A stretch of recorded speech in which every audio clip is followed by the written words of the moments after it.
Good morning. This is the Aggieland Backyard Church. My name is Marcus Roberts. I'm on the back porch, and it's time to read the Word. Today, we're reading the book of Mark, chapter 2. A few days later, when Jesus again entered Capernaum, the people heard that he had come home. They gathered in such large numbers that there was no room left, not even outside the door, and he preached the word to them.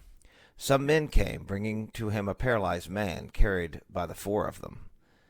Since they could not get him to Jesus because of the crowd, they made an opening in the roof above Jesus by digging through it, and then lowered the mat the man was lying on. When Jesus saw their faith, he said to the paralyzed man, "Son, your sins are forgiven." Now some teachers of the law were sitting there, thinking to themselves, "Why does this fellow talk like that? He's blaspheming. Who can forgive sins but God alone?" Immediately Jesus knew in his spirit that this is what they were thinking in their hearts, and he said to them, "Why are you thinking these things? Which is easier, to say this to this paralyzed man, 'Your sins are forgiven,' or to say, 'Get up, take your mat and walk'? But I want you to know that the Son of Man has authority on earth to forgive sins." So he said to the man, "I tell you, get up, take your mat, and go home." He got up, took his mat, and walked out in full view of them all. This amazed everyone, and they praised God, saying, "We have never seen anything like this." Once again Jesus went out beside the lake. A large crowd came to him, and he began to teach them. As he walked along, he saw Levi, son of Alphaeus, sitting at the tax collector's booth. "Follow me," Jesus told them, and Levi got up and followed him.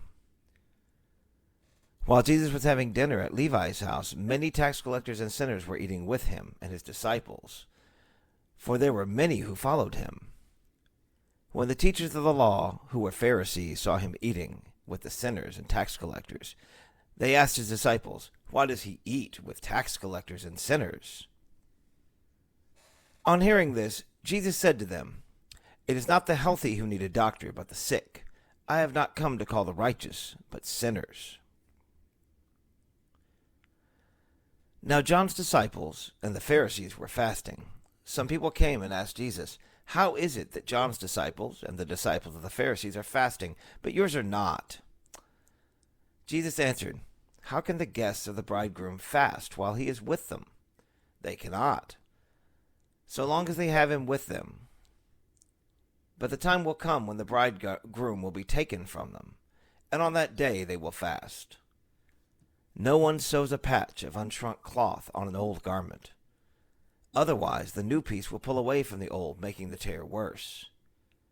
And no one pours new wine into old wineskins. Otherwise the wine will burst the skins, and both the wine and the wineskins will be ruined. No, they pour new wine into new wineskins." One Sabbath, Jesus was going through the grain fields, and as his disciples walked along, they began to pick some heads of grain. The Pharisees said to him, "Look, why are they doing what is unlawful on the Sabbath?" He answered, "Have you never read what David did when he and his companions were hungry and in need? In the days of Abiathar, the high priest, he entered the house of God and ate the consecrated bread, which is lawful only for priests to eat. And he also gave some to his companions. Then he said to them, 'The Sabbath was made for man, not man for the Sabbath. So the Son of Man is Lord even of the Sabbath.'" That's the word of the Lord for today. Have a great day.